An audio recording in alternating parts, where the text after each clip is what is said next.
اعوذ باللہ من الشیطان الرجیم بسم اللہ الرحمن الرحیم رب اشرح لی صدری ویسر لی امری واحلل عقدۃ من لسانی یفقہوا قولی۔ حیات الصحابہ رضی اللہ عنہم، حصہ اول، دعوت کا باب۔ حضرت سعید بن زید اور ان کی بیوی حضرت عمر کی بہن حضرت فاطمہ کا سختیاں برداشت کرنا۔ حضرت قیس بیان کرتے ہیں کہ میں نے حضرت سعید بن عمرو بن نفیل رضی اللہ تعالی عنہ کو مسجد کوفہ میں یہ کہتے ہوئے سنا کہ میں نے اپنے آپ کو اس حال میں دیکھا کہ حضرت عمر رضی اللہ تعالی عنہ نے اسلام لانے سے پہلے مجھے اسلام لانے کی وجہ سے باندھ رکھا تھا۔ بخاری جلد 1 پیج نمبر 545 کی حدیث۔ بخاری میں حضرت قیس کی ایک روایت میں یہ بھی ہے کہ اگر تم مجھے اس وقت دیکھتے جس وقت عمر رضی اللہ عنہ مسلمان نہیں ہوئے تھے اور انہوں نے مجھے اور اپنی بہن کو باندھ رکھا تھا۔ یہ حدیث بخاری جلد 1 546۔ حضرت انس رضی اللہ تعالیٰ عنہ بیان کرتے ہیں کہ حضرت عمر رضی اللہ تعالیٰ عنہ گردن میں تلوار لٹکائے گھر سے باہر نکلے۔ انہیں بنو زہرہ کا ایک آدمی ملا۔ اس نے کہا، اے عمر، کہاں کا ارادہ ہے؟ حضرت عمر رضی اللہ تعالیٰ عنہ نے کہا، میرا ارادہ ہے کہ نعوذ باللہ من ذالک، میں محمد کو قتل کر دوں صلی اللہ علیہ وسلم۔ اس نے کہا، اگر تم محمد کو قتل کر دو گے صلی اللہ علیہ وسلم تو بنو ہاشم اور بنو زہرہ سے کیسے بچو گے؟ حضرت عمر نے ان سے کہا، میرا خیال یہ ہے کہ تو بھی بے دین ہو چکا ہے اور جس دین پر تو تھا اس کو تو چھوڑ چکا ہے۔ اس نے کہا، کیا میں تم کو اس سے بھی زیادہ عجیب بات نہ بتاؤں؟ عمر رضی اللہ عنہ نے کہا، وہ کیا بات ہے؟ اس نے کہا، تمہاری بہن اور بہنوئی دونوں بے دین ہو چکے ہیں اور جس دین پر تم ہو اس کو وہ دونوں چھوڑ چکے ہیں۔ یہ سن کر عمر رضی اللہ تعالی عنہ غصے میں بھر گئے اور اپنی بہن کے گھر چل دیے۔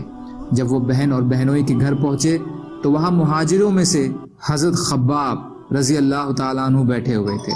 جب حضرت خباب رضی اللہ تعالی عنہ نے حضرت عمر کی آہٹ سنی تو وہ گھر کے اندر چھپ گئے۔ حضرت عمر رضی اللہ تعالی عنہ نے گھر میں داخل ہوتے ہی کہا کہ یہ پست آواز کیا تھی جو میں نے تمہارے پاس سے سنی؟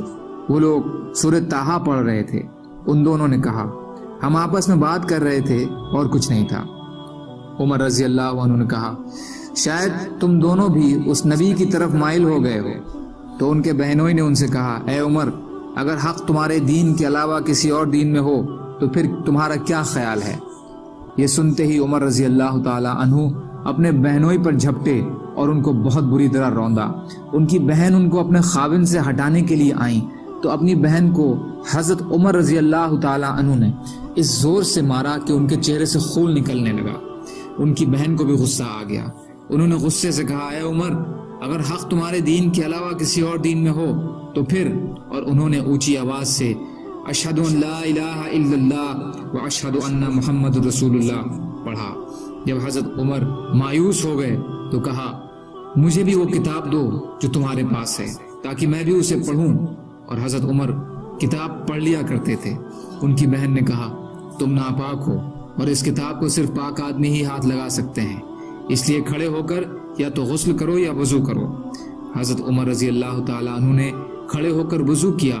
پھر حضرت عمر رضی اللہ عنہ نے اس کتاب کو لے کر سورۃ طٰہٰ کو پڑھنا شروع کیا، یہاں تک کہ یہ آیت پہنچ گئی، اننی انا اللہ لا الہ الا انا فاعبدنی واقم الصلاۃ لذکری۔ تو حضرت عمر رضی اللہ تعالیٰ عنہ نے کہا کہ مجھے بتاؤ کہ محمد کہاں ہے صلی اللہ علیہ وسلم۔ جب حضرت خباب نے حضرت عمر کی یہ بات سنی تو وہ گھر کے اندر سے باہر آئے اور کہا، اے عمر، تمہیں خوشخبری ہو، حضور صلی اللہ علیہ وسلم نے جمعرات کی رات میں یہ دعا مانگی تھی کہ یا اللہ، اسلام کو عمر بن خطاب یا عمرو بن ہشام یعنی ابو جہل کے مسلمان ہونے کے ذریعے عزت عطا فرما دیجئے۔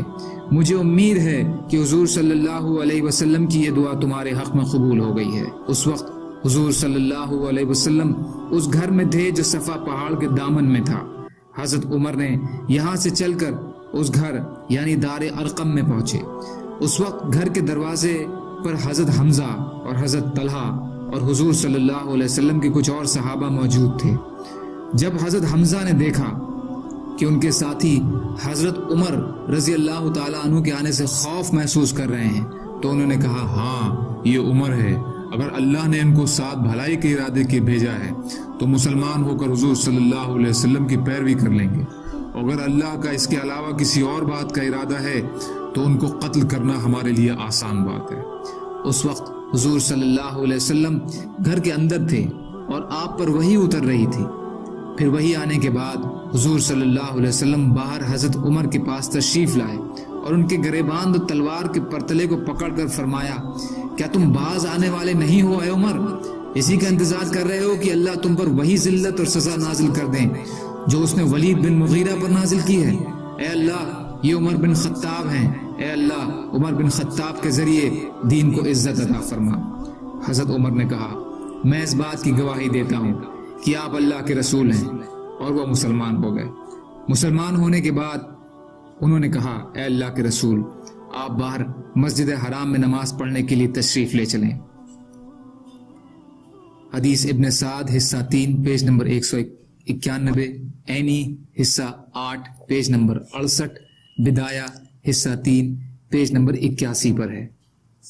سبحان اللہ وبحمدہ، سبحانک اللہم وبحمدک، اشہد ان لا الہ الا انت، استغفرک واتوب الیک۔ سبحان ربک رب العزت عما یصفون، وسلام علی المرسلین، والحمد للہ رب العالمین، برحمتک یا ارحم الراحمین۔ لا الہ الا اللہ محمد رسول اللہ۔